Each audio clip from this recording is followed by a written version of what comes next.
The year was 1943, and in a small bakery on Rue de la Paix in occupied Lyon, France, something far more dangerous than bread was being baked every morning before dawn. While Nazi officers strolled past the storefront, breathing in the comforting aroma of fresh baguettes, they had no idea that the very loaves they purchased contained messages that would lead to their own ambush. The baker's hands, dusted white with flour, were not just crafting food for a starving city under occupation. They were writing death sentences for German patrols, encoded in the golden crust of each loaf. This is the true story of how one ordinary man turned his bakery into the most effective communication hub of the French resistance, saving hundreds of lives while standing face to face with the enemy every single day. By the time you finish watching this video, you will understand why the Gestapo called him the ghost they could never catch, and why his story was buried for over 70 years. Before the Nazi jackboots echoed through the cobblestone streets of Lyon, the city was known as the gastronomic heart of France, a place where food was not just sustenance but art, culture, and identity. Jean-Claude Beaumont was nobody special in this world of culinary tradition. He inherited his father's bakery at 28 years old, a modest shop that had served the neighborhood for 3 generations. His day began at 3 in the morning, firing up the brick oven that his grandfather had built with his own hands, mixing dough with the same recipes passed down through decades of peace. The people of Rue de la Paix knew him as the quiet baker, who always had a warm smile and whose croissants were somehow lighter than air. He had no military training, no background in espionage, and no reason to believe he would become anything other than what he was. A simple craftsman trying to make an honest living in a world that still made sense. Then came June of 1940, and everything that made sense shattered like glass under a hammer. The German Wehrmacht rolled into Lyon with a force that turned summer into winter overnight. The occupation was not just a military takeover, but a suffocation of the soul. Curfews were imposed, radios were confiscated, and anyone caught listening to the BBC faced immediate execution. The Gestapo established headquarters less than 3 blocks from Jean-Claude's bakery, in a requisitioned hotel that became a house of screams. Every morning, he watched his neighbors lower their eyes as German soldiers patrolled the streets, their rifles slung casually over shoulders, as if they owned not just the city but the very air people breathed. Food became a weapon of control. Ration cards determined who ate and who starved, and the Nazi administration made sure that collaboration was rewarded with extra butter, extra flour, extra life. Jean-Claude could have chosen the easy path, and nobody would have blamed him. The Germans loved French bread, and they needed bakers who could keep their soldiers fed and their officers comfortable. He received offers, whispered proposals that came with promises of protection, unlimited supplies, and a future where his business would not just survive, but thrive under the new order. Some of his fellow bakers accepted, reasoning that feeding the enemy was better than closing their doors and watching their families starve. But Jean-Claude had watched the Gestapo drag his neighbor, a schoolteacher named Monsieur Arnaud, from his home at midnight for the crime of possessing a forbidden book. He had seen the fear in the eyes of Jewish families as new regulations were posted each week, tightening the noose. And he had heard the rumors, whispered in the darkest corners of the city, about trains leaving Lyon packed with people who never returned. It was in October of 1942 that the resistance found him, or perhaps he found them. The initial contact was so subtle that Jean-Claude almost missed it entirely. A woman he had never seen before entered his shop just before closing time and ordered a specific combination of bread that no customer had ever requested. 3 baguettes and 2 small round loaves arranged in a pattern that seemed random, but was not. She paid with exact change, left without another word, and when Jean-Claude cleaned the counter that evening, he found a tiny slip of paper tucked beneath the coin dish. The message was written in cramped handwriting and offered him a choice that would define the rest of his life. The resistance needed someone who moved freely through the city, someone the Germans trusted, someone whose daily routine was so ordinary that it became invisible. They needed a baker. What the note did not say, but what Jean-Claude understood with absolute clarity, was that accepting this role meant accepting his own death sentence. If caught, there would be no trial, no mercy, no quick end. The Gestapo had perfected the art of making examples, and traitors were given special attention in the basement cells where screams were designed to be heard. Jean-Claude sat in his empty bakery that night, surrounded by the smell of yeast and the warmth of ovens that had been in his family for generations, and made a decision that would transform him from a simple craftsman into a weapon that the Nazis would never see coming. He placed a single loaf of bread in his window the next morning, positioned at an angle that signaled his answer. The war had just come to WWII, and the Germans had no idea they were already losing. The system they developed was so brilliantly simple that its very ordinariness became its greatest protection.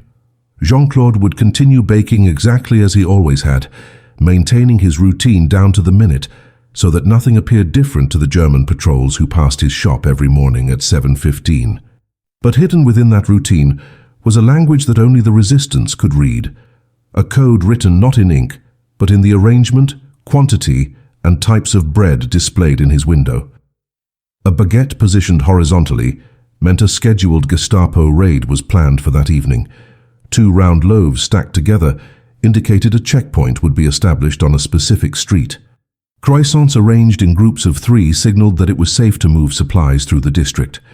The Germans walked past these messages dozens of times each day, sometimes stopping to purchase the very loaves that contained warnings about their own operations, never once suspecting that the humble baker serving them with a polite smile was the man orchestrating their failures.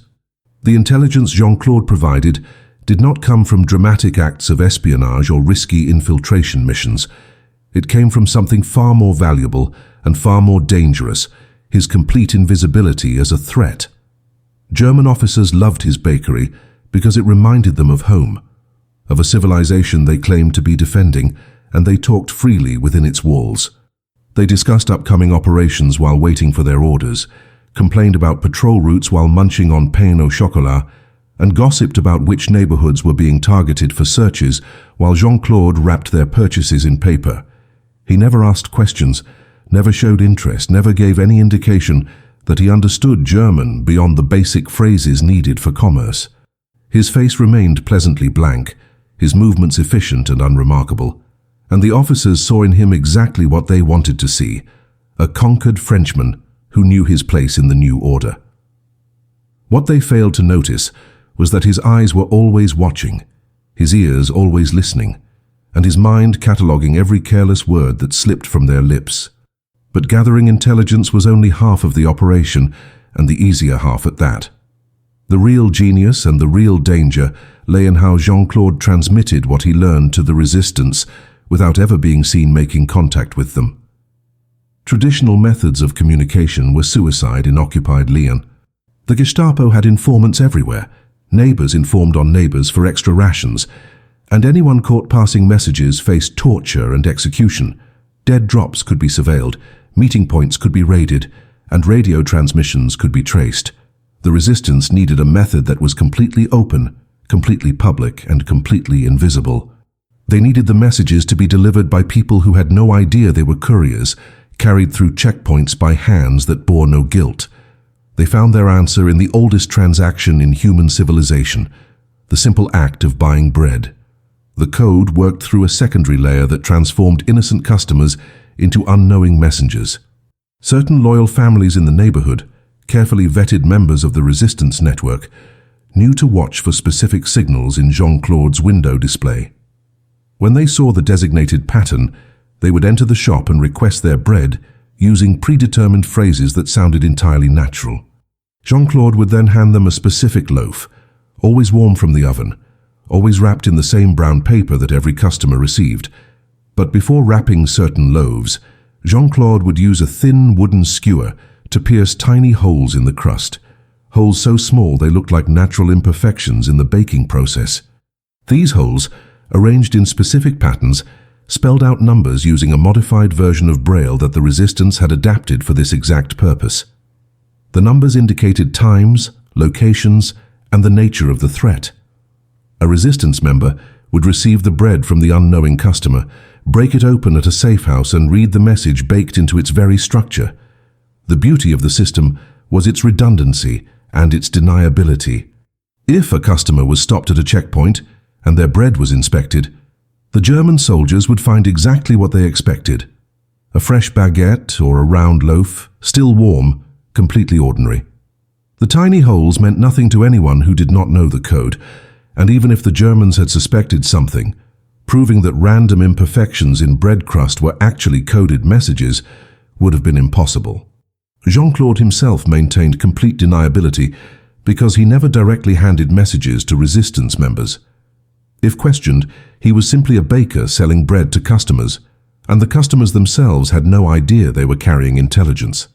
The system had been designed to survive even if Jean-Claude was arrested and tortured, because he could truthfully say he never met with the resistance, never passed them documents, never did anything but bake bread and sell it to whoever walked through his door. Yet despite these protections, the danger escalated with each passing week, as the Gestapo grew increasingly frustrated by the resistance's uncanny ability to avoid their raids. By early 1943, the Germans knew there was a leak somewhere in their Lyon operations, someone who was feeding the enemy information with impossible accuracy. Checkpoints that should have caught resistance fighters found only confused civilians. Raids on suspected safe houses discovered empty rooms still warm from recently departed occupants. Ambushes planned in secret were met with counter-ambushes that decimated German patrols. The Gestapo began hunting for their ghost with methodical fury, tightening security, restricting information, and watching everyone with suspicion. And every morning Jean-Claude fired up his ovens at 3 a.m., mixed his dough with hands that never trembled, and waited to see if this would be the day his invisible war finally became visible. The message baked into the bread that particular morning in March warned of the largest coordinated raid the Gestapo had ever planned, a sweep designed to capture the entire Lyon resistance network in a single night. Jean-Claude had no way of knowing that the officer who leaked this information while buying croissants had been testing him, watching his face for any flicker of recognition, any hint of understanding. The trap was not just for the resistance anymore, it was also closing around the baker on Rue de la Paix. The test came on a cold morning when frost covered the bakery windows and the city still slept under the weight of curfew. A Gestapo officer named Klaus Zimmermann entered the shop alone, 30 minutes before Jean-Claude normally opened to the public, his boots clicking against the tile floor with deliberate menace. Zimmermann was not one of the regular customers who came for breakfast pastries and idle conversation. He was a counterintelligence specialist, transferred from Berlin specifically to find the source of the leaks that were bleeding the occupation forces dry. His reputation preceded him through whispered warnings in the resistance network, a man who extracted confessions from suspects who swore they had nothing to confess, who saw patterns where others saw only chaos. He stood in the doorway studying Jean-Claude with eyes that missed nothing, taking in the flour-dusted apron, the worn hands, the practiced movements of a man who had performed the same routine for years. The silence between them stretched like wire pulled tight, and Jean-Claude continued kneading dough with steady rhythm, his heartbeat thundering in his chest, while his face remained calm as still water. Zimmermann began asking questions that seemed random, but were anything but, weaving a web designed to catch inconsistencies and trap a man in his own words. He wanted to know about Jean-Claude's customers, which German officers frequented the shop, what they talked about while waiting for their orders. He inquired about the baker's politics before the war, his opinions on the occupation, whether he had friends or family who had disappeared into the night. Each question was delivered in fluent French, with a slight accent that somehow made the interrogation more threatening, as if the language itself was a weapon being wielded with precision. Jean-Claude answered with the exhausted resignation of a man who had survived 3 years of occupation by keeping his head down and his mouth shut. He named the officers who came regularly, because refusing would have been suspicious, admitted he heard them talk but claimed he paid no attention because their business was not his concern. He was just a baker trying to feed his city and stay alive, nothing more complicated than that, nothing more dangerous than flour and yeast. The Gestapo officer moved through the bakery like a predator searching for scent, examining the bread displays with an intensity that transformed innocent loaves into potential evidence. He picked up baguettes and studied their crusts under the lamplight, running his fingers over the surface as if reading Braille, which sent ice through Jean-Claude's veins, because that was exactly what the man was doing, even if he did not know it. Zimmerman asked why some loaves had small imperfections, tiny holes and irregularities that could be seen if one looked closely enough. Jean-Claude explained with the patient tone of a craftsman that bread was a living thing, that air pockets formed naturally during rising, that no two loaves were ever identical, because baking was an art guided by feel and experience rather than mechanical precision. He offered to show Zimmerman the entire process, from mixing the dough to pulling finished loaves from the oven, an invitation that carried hidden brilliance because guilty men did not volunteer to reveal their methods. The officer declined but continued his inspection, and for 20 agonizing minutes the future balanced on whether this German would see pattern or randomness in the holes dotting the bread crust. What saved Jean-Claude that morning was not his answers or his steady hands, but something he could never have anticipated or controlled. A young German soldier burst into the bakery with urgent news that a resistance cell had been spotted 3 blocks away. Armed men moving through the railroad district in broad daylight. Zimmerman's attention snapped away from the bread and toward this immediate crisis, his hunter's instinct drawn toward active prey rather than the passive mystery of a bakery. He left without another word, his coat billowing behind him as he ran toward the sound of distant gunfire that had erupted somewhere in the morning fog. Jean-Claude stood alone in his shop, surrounded by the evidence of his treason, his hands finally beginning to shake, now that the immediate danger had passed. He knew with absolute certainty that Zimmerman would return, that the interrogation had been interrupted but not concluded, and that the Gestapo was now circling closer to the truth with each passing day. The close call forced the resistance leadership to make a brutal calculation about whether Jean-Claude's operation had become too dangerous to continue, whether the intelligence he provided was worth the risk of losing him and potentially exposing the entire Lyon network. They sent word through the usual channels, a coded message baked into bread and delivered back to the baker, asking him directly if he wanted extraction, if he wanted to disappear into the countryside and let someone else take the terrible risk of standing in plain sight of the enemy. Jean-Claude's response came the next morning, when he opened his shop at the usual time and arranged his bread display with the patterns that indicated he had fresh intelligence to transmit. He had chosen to stay not because he was brave, but because he understood something the resistance leadership might not have fully grasped. The Germans trusted him precisely because he was so ordinary, so unremarkable, so completely unthreatening. The moment he disappeared, that trust would transform into suspicion, and Zimmerman would tear apart his bakery, his records, and his customers until he found the pattern. The only way to protect the network was to keep baking, keep smiling, and keep playing the role of the simple craftsman who wanted nothing more than to survive the war. The ghost could only remain invisible if he never stopped haunting the same streets where the enemy walked. The intelligence flowing through Jean-Claude's bakery reached its peak intensity during the spring of 1943, when the resistance shifted from defensive survival to active sabotage operations that required precise coordination and split-second timing. Every successful ambush, every derailed supply train, every assassination of collaborationist officials depended on knowing where the Germans would be and when they would be vulnerable. Jean-Claude's position gave the resistance something they had never possessed before: real-time operational intelligence from the enemy's own lips, delivered with such reliability that commanders could plan complex operations with confidence that their information was current and accurate. The bread code evolved to handle increasingly sophisticated messages, expanding beyond simple warnings to include details about troop movements, supply schedules, and the locations of weapons caches.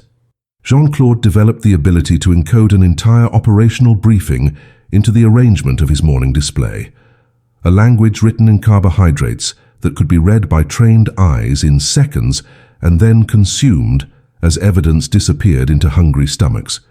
But the success of the operation created its own escalating danger, because the Gestapo was not blind to the pattern of their failures, and Zimmerman had become obsessed with finding the source. The counterintelligence officer began mapping every successful resistance action against a timeline, searching for the common thread that connected events that seemed random but were clearly coordinated. He established surveillance on known resistance sympathizers, monitored mail, tapped phone lines that still functioned, and pressured informants to report even the smallest irregularities in their neighbors' behavior. The net was tightening in ways that Jean-Claude could feel but not see, a noose woven from suspicion and methodical German efficiency. Twice more Zimmermann appeared in the bakery without warning, asking variations of the same questions, watching Jean-Claude's reactions with the intensity of a scientist studying bacteria under a microscope. The officer never accused, never arrested, but his presence carried the implicit threat that one mistake, one inconsistent answer, one moment of visible fear would be enough to justify taking the baker to Gestapo headquarters, where truth was extracted with electricity and blades.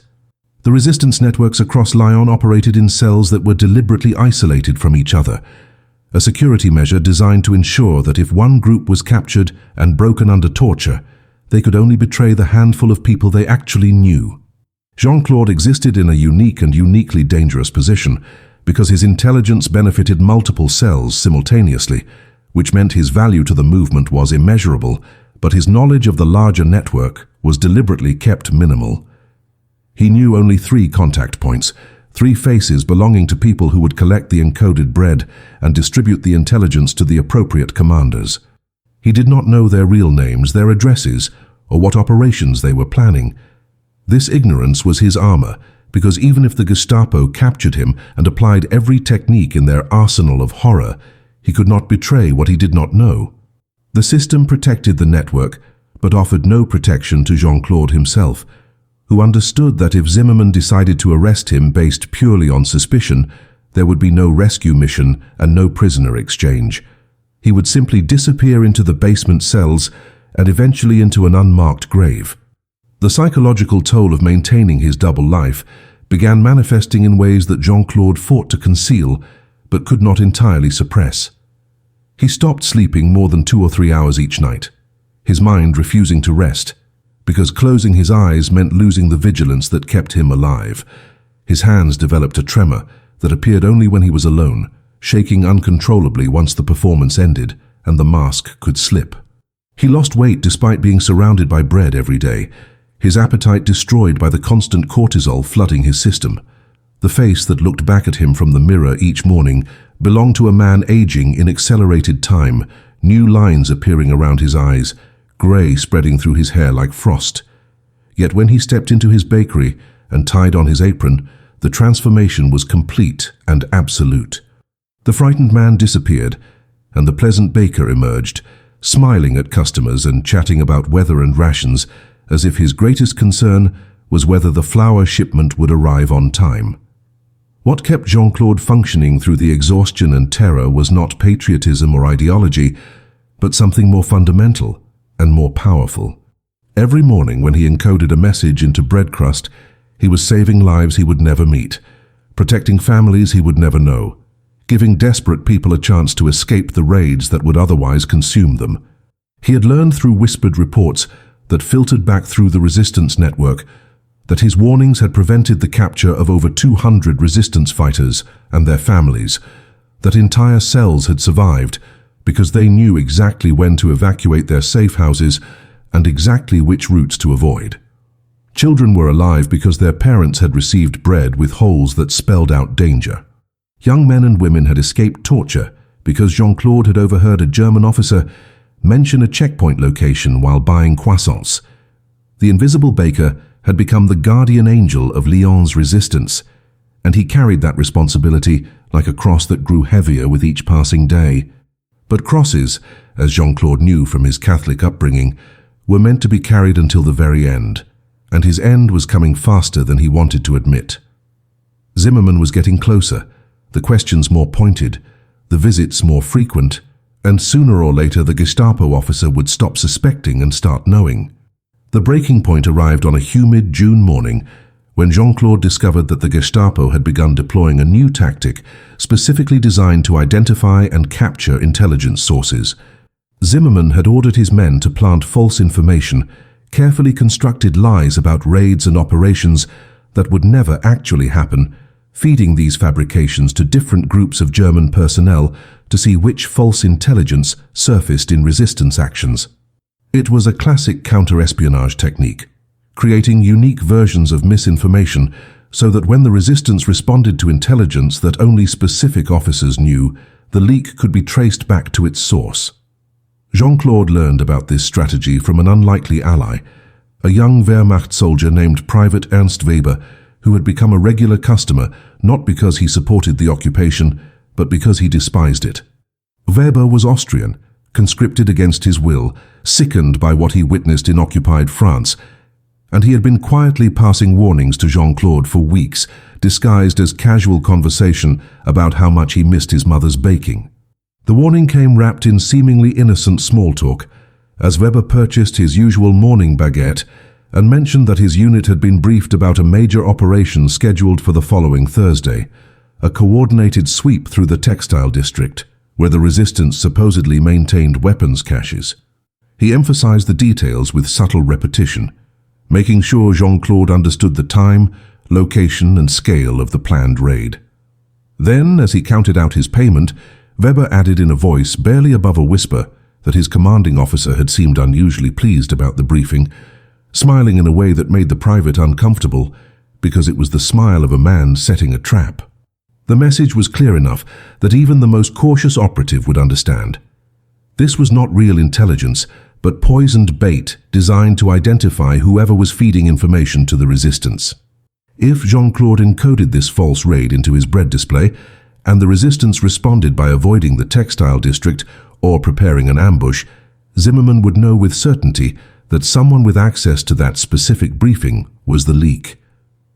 Jean-Claude faced an impossible choice that would define whether he lived or died, and whether the entire Lyon network survived or collapsed.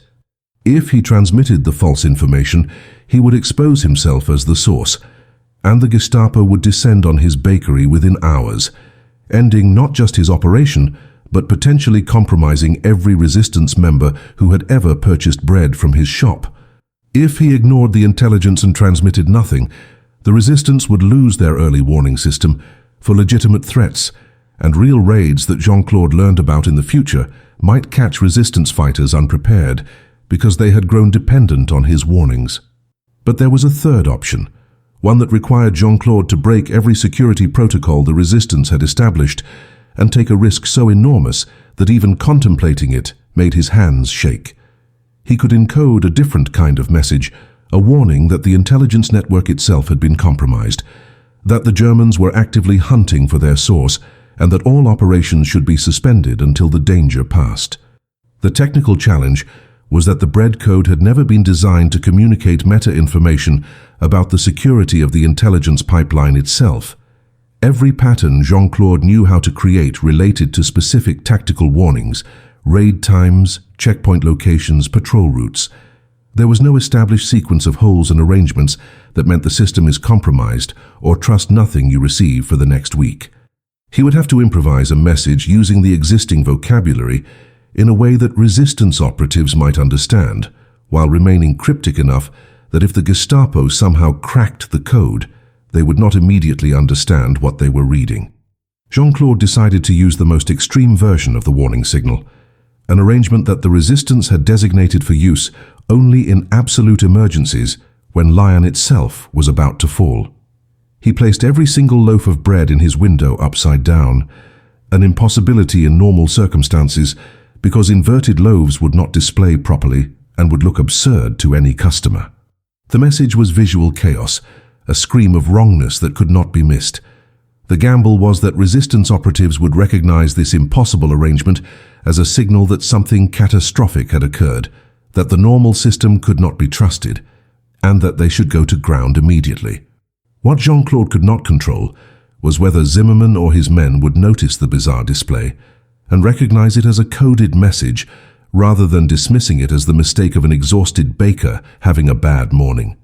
He kept the inverted loaves in place for exactly 20 minutes, long enough for the early morning resistance contacts to see and photograph the arrangement, then removed them and reset his display to normal before the majority of German customers arrived for breakfast. Those 20 minutes felt like 20 hours as Jean-Claude worked with his back to the window, listening for the sound of boots rushing toward his door, waiting for the shout of discovery that would end everything.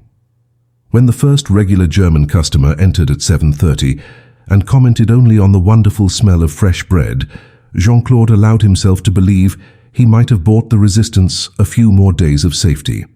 But he also knew with grim certainty that Zimmermann would hear about the upside-down loaves from informants who reported everything unusual, and the counterintelligence officer would add this strange behavior to his growing file on the baker of Rue de la Paix.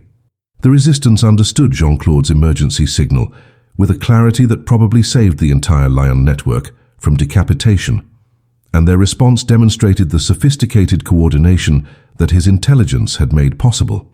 Within hours of the inverted bread display, safe houses were evacuated, weapons caches were relocated, and key operatives disappeared into the countryside or into the identities of ordinary civilians who had never resisted anything. The network went dark completely, suspending all operations and cutting off contact between cells in a coordinated silence that left the Gestapo grasping at shadows. When Zimmermann sprung his trap the following Thursday and raided the textile district with overwhelming force, his men found exactly nothing except confused factory workers and empty warehouses. But more importantly, the resistance did not respond to the false intelligence with an ambush or any action whatsoever, which meant Zimmermann's test had failed to identify his leak. The counterintelligence officer was left with a mystery that had no solution because the source he was hunting had effectively disappeared without actually going anywhere. Jean-Claude maintained his bakery routine with mechanical precision during the 2 weeks of operational silence, continuing to open at the same hour and serve the same customers while transmitting absolutely nothing through his bread displays. The patterns in his window were now genuinely random, driven only by aesthetic considerations and the natural flow of inventory rather than coded meanings. German officers still purchased their morning pastries, still talked carelessly in his presence, and Jean-Claude still listened with the attentiveness that had become second nature. But the intelligence he gathered went nowhere, because the collection mechanism had been deliberately shut down to protect both the source and the network.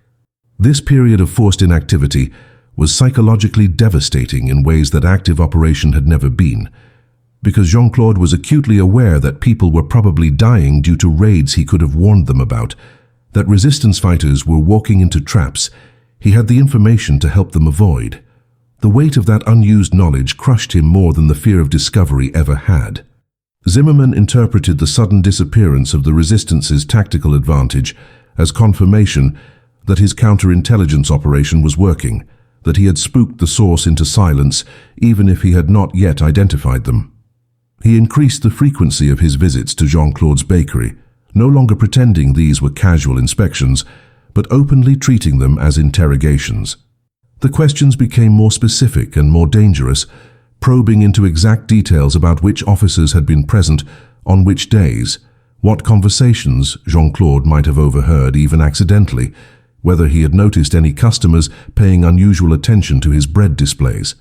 The Gestapo officer brought photographs of known resistance members and asked if Jean-Claude recognized any faces from his customer base, a test that was particularly treacherous because Jean-Claude did in fact recognize 3 of the faces as his primary contacts, the people who collected the encoded loaves. He studied each photograph with the careful attention of a man genuinely trying to be helpful, then shook his head and explained that he served hundreds of customers each week and faces blurred together after years of occupation and exhaustion. The psychological warfare extended beyond interrogation into more subtle forms of intimidation designed to break Jean-Claude's composure and force a mistake. Zimmermann began sending different German personnel into the bakery at random times, young soldiers who would stand silently watching Jean-Claude work, their presence a constant reminder that he was under surveillance. Plainclothes Gestapo agents posing as French customers would ask leading questions designed to sound like resistance recruiting attempts, testing whether Jean-Claude would respond with interest or report the contact to German authorities. His trash was searched, his supplier deliveries were monitored, and neighbors were questioned about his habits, his visitors, and whether he had ever expressed anti-German sentiments. The net was tightening not through evidence but through pressure, and Zimmermann was betting that eventually the accumulated stress would crack Jean-Claude's facade and reveal the spy hiding behind the baker's apron.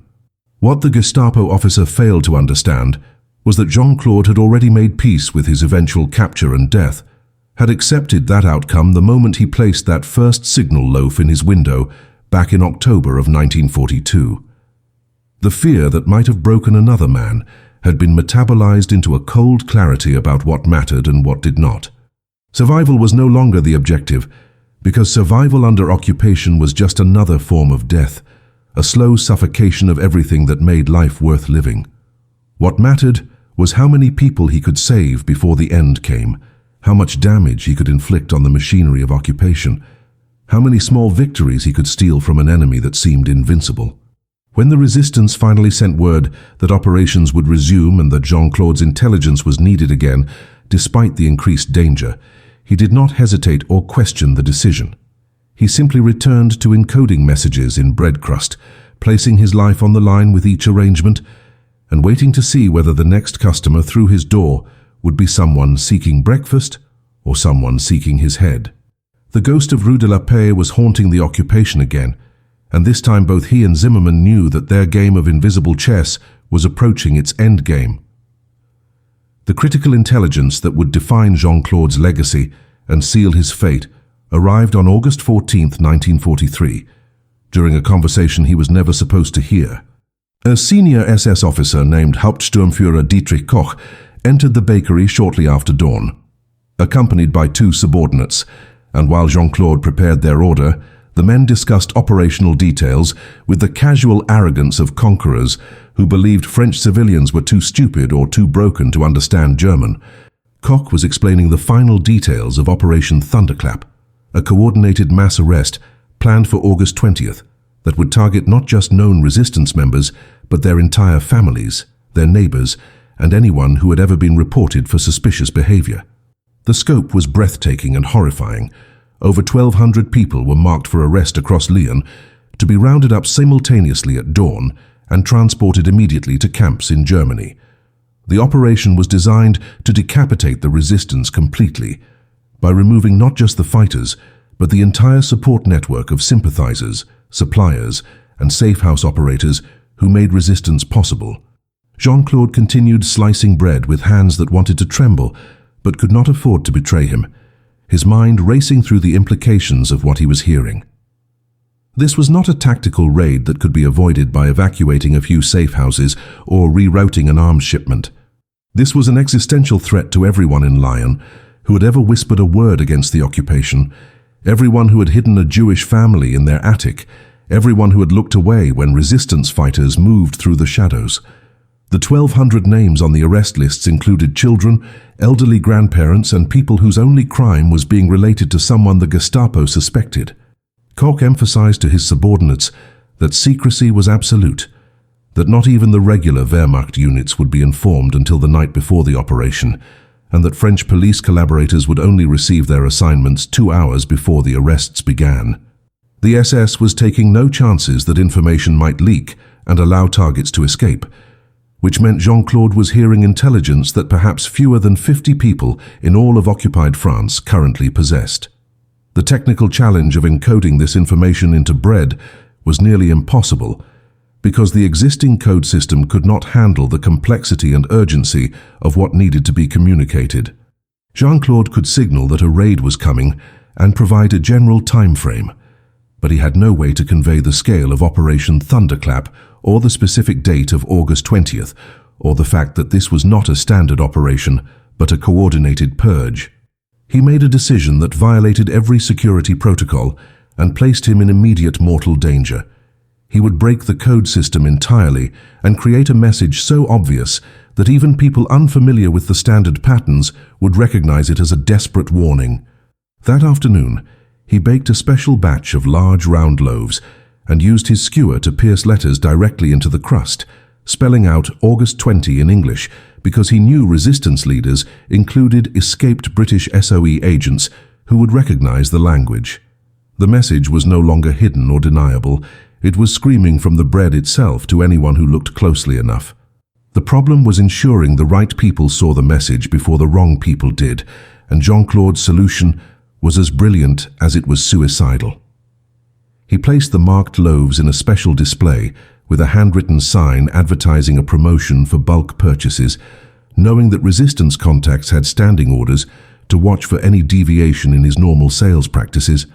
When his primary contact, a woman named Simone who posed as a housewife, entered the shop that evening, Jean-Claude did something he had never done before.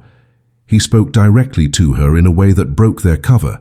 He told her loudly enough for other customers to hear that these special loaves were for large families preparing for the Feast of the Assumption on August 15th, and that they should be purchased and consumed before they went stale.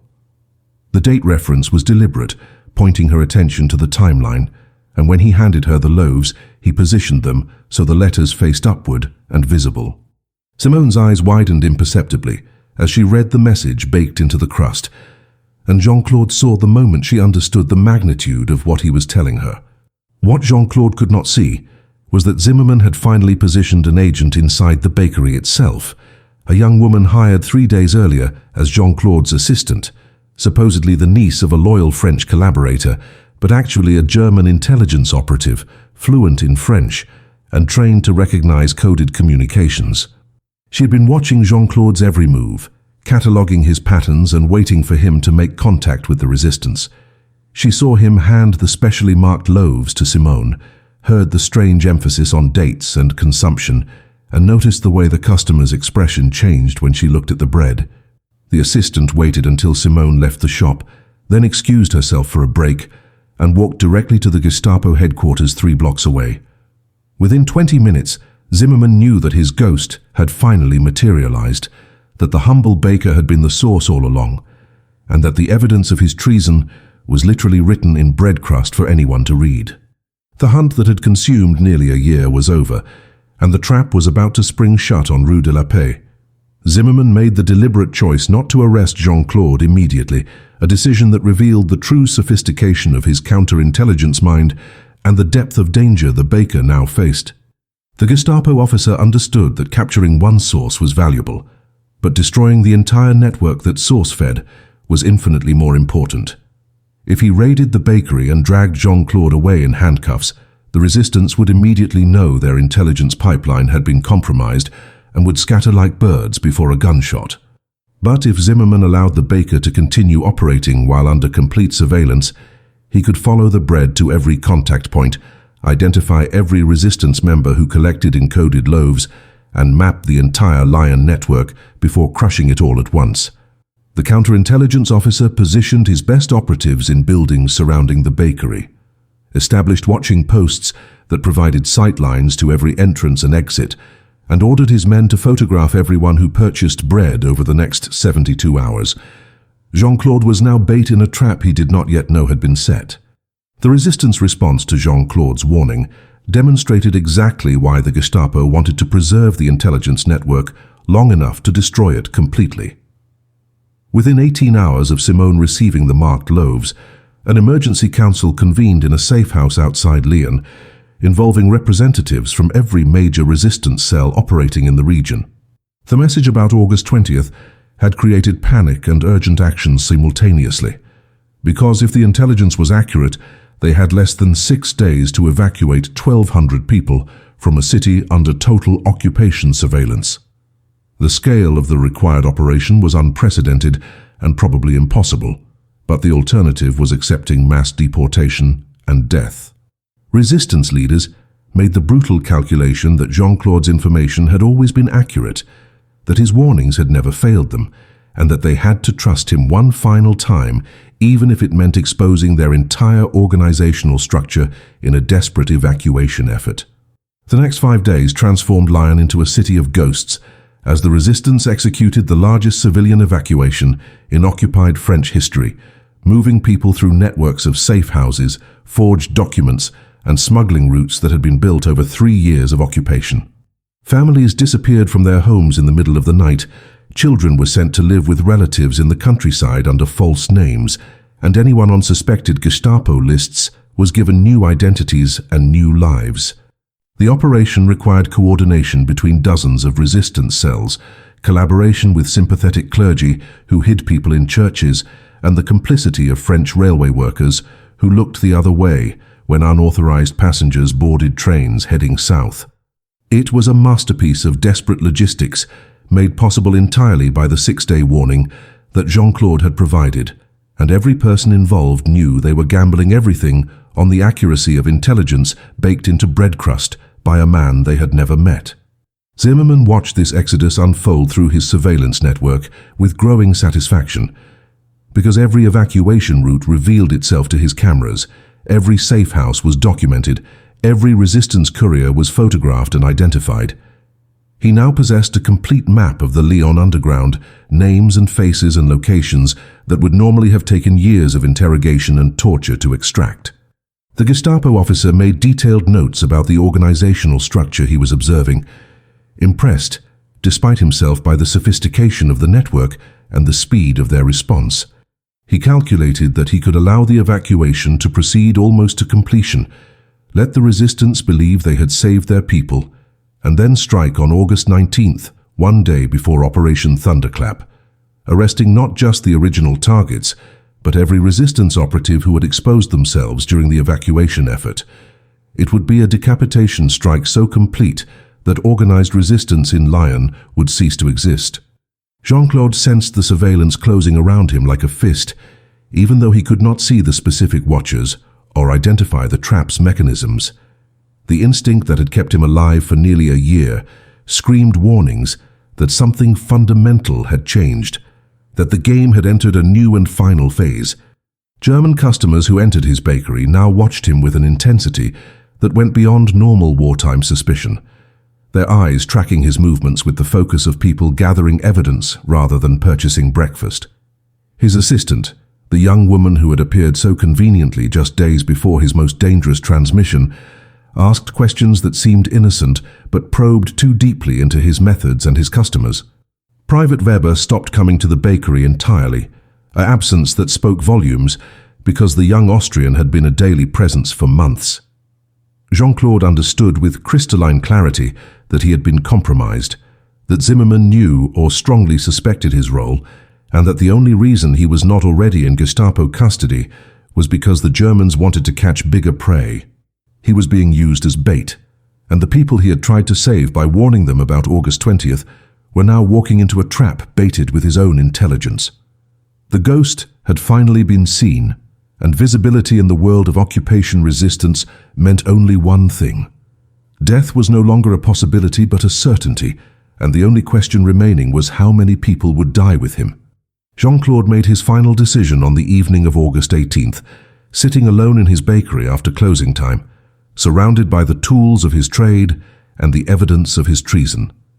He understood that if he continued operating even one more day, the Gestapo would follow his contacts directly to the resistance members who had orchestrated the evacuation, completing Zimmerman's trap and destroying everything he had sacrificed to protect. But he also understood that if he simply disappeared or committed suicide, the resistance would assume he had been captured and would go to ground, potentially abandoning people who still needed evacuation before the 20th. There was only one option that would save the network, while preventing Zimmerman from using him as bait any longer. He needed to destroy his own credibility so completely that the Gestapo would have no choice but to arrest him immediately, ending the surveillance operation before it could bear fruit. Jean-Claude would have to confess, but confess in a way that protected everyone except himself. The baker spent his final free night writing a detailed letter in German addressed directly to Hauptsturmführer Koch, the SS officer whose careless conversation had revealed Operation Thunderclap. The letter confessed everything, that Jean-Claude had been feeding intelligence to the resistance since October 1942, that he had encoded messages in bread arrangements and crust patterns, that he had overheard German conversations and transmitted warnings that prevented dozens of arrests. But the confession was carefully constructed to contain no specific information about resistance members, meeting locations, or operational methods beyond his own role. He described his contacts only in the vaguest terms, claimed he never knew their real names or where they took the intelligence after leaving his shop, and insisted he had acted alone out of patriotic conviction rather than as part of any organized network. The letter was simultaneously a complete admission of guilt and a masterpiece of misdirection. giving the Gestapo their spy while providing nothing they could use to capture anyone else. Jean-Claude placed the letter in an envelope and walked through the dark streets of Lyon to Gestapo headquarters, carrying with him one final loaf of bread marked with holes that spelled out a message in the resistance code. Baker compromised, ignore all future intelligence, network secure. He left the marked loaf on the doorstep of a residence he knew belonged to a resistance courier, a woman who would find it at dawn and understand that Jean-Claude's operation had ended, but that she and her comrades were safe. Then he walked directly to the entrance of Gestapo headquarters and handed his confession letter to the shocked guard at the gate, requesting to speak with Koch immediately about a matter of intelligence importance. The guard read the first paragraph of the letter, his eyes widening, and within minutes Jean-Claude was surrounded by armed soldiers and being escorted into the building from which very few people ever emerged. Zimmermann arrived at headquarters 20 minutes later, summoned urgently from his apartment, and when he read Jean-Claude's confession, his reaction was not triumph, but volcanic rage. The counterintelligence officer understood immediately what the baker had done, how the self-confession had destroyed days of careful surveillance and prevented the larger arrests Zimmermann had been positioning to execute. By turning himself in before the trap could close, Jean-Claude had protected his network at the cost of his own life, and there was nothing Zimmermann could do to reverse the sacrifice. The Gestapo could torture the baker for weeks and extract nothing of value because Jean-Claude genuinely did not know the real identities or locations of the people he had served. The ghost had chosen to become visible on his own terms, and in doing so had ensured that he would be the only casualty of his exposure. The interrogation that followed was exactly as brutal as Jean-Claude had anticipated, but he endured it with the quiet dignity of a man who had already won the only victory that mattered. They broke his fingers to prevent him from ever baking again, burned him with cigarettes, beat him until his ribs cracked, and demanded names he did not have and information he could not provide. Through it all, Jean-Claude repeated the same truth. He had acted alone, motivated by hatred of the occupation, and he knew nothing about the broader resistance network beyond the fact that people came to his bakery, and sometimes those people understood the messages he left in bread. On August 20th, Operation Thunderclap proceeded as planned, but instead of capturing 1,200 resistance members and sympathizers, the Gestapo found mostly empty homes and forged documents indicating that families had relocated for work or family emergencies.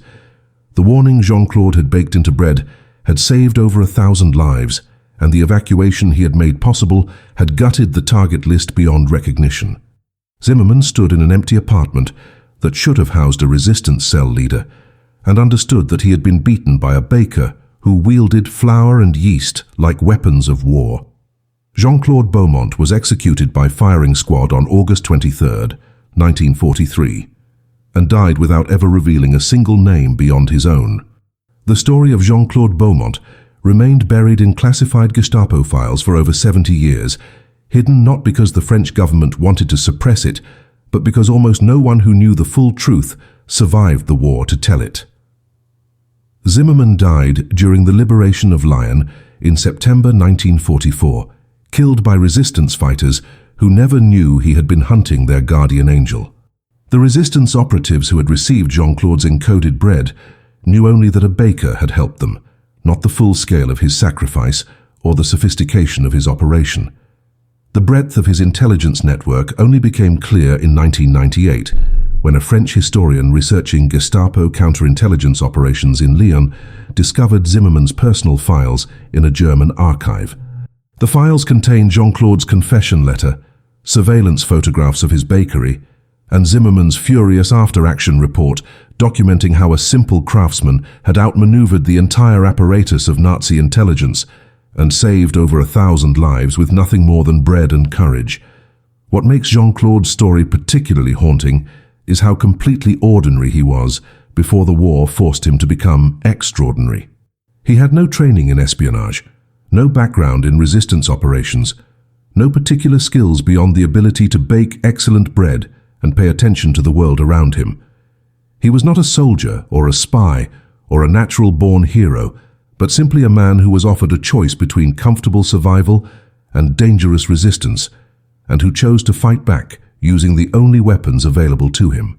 His bakery became a weapon because he transformed it into one, encoding rebellion into the most basic human need for food and turning every transaction into an act of defiance against occupation.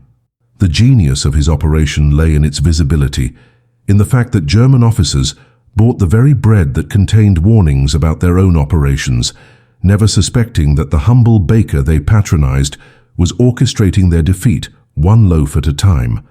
The evacuation Jean-Claude enabled in August 1943 proved decisive for the Lyon resistance network's survival and continued operations through the final year of occupation.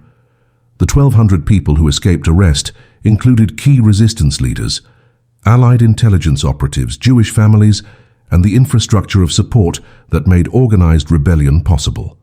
Many of these survivors went on to participate in the liberation of Lyon, some joining the Free French forces, others continuing resistance operations that tied down German troops needed elsewhere. The military impact of Jean-Claude's final warning rippled far beyond Lyon itself, contributing to the broader weakening of German control in southern France that made the Allied advance after D-Day significantly easier than it might otherwise have been.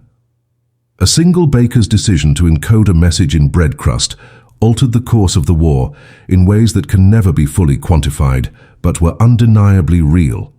Today, a small plaque marks the location where Jean-Claude's bakery once stood on Rue de la Paix, installed in 2003 after the historian who discovered his story campaigned for recognition. The plaque is modest, easy to miss if you are not looking for it, which somehow seems appropriate for a man whose greatest strength was being overlooked and underestimated. Tourists walk past it every day without noticing, and most residents of modern Lyon have never heard of Jean-Claude Beaumont or the invisible war he fought from behind a counter covered in flour dust. But for those who stop to read the inscription and understand what happened in that ordinary bakery during the darkest years of the 20th century, the message is clear and eternal. Resistance does not require superhuman abilities or perfect circumstances. It requires only the willingness to use whatever tools you have, to take whatever risks are necessary, and to accept that the most powerful weapon against tyranny is often the simplest human refusal to cooperate with evil. Jean-Claude Beaumont baked bread, and in doing so, he saved a city. His story was erased from history not by conspiracy, but by the nature of invisible war, where the greatest heroes are often those whose names are never known and whose sacrifices are never celebrated, until now.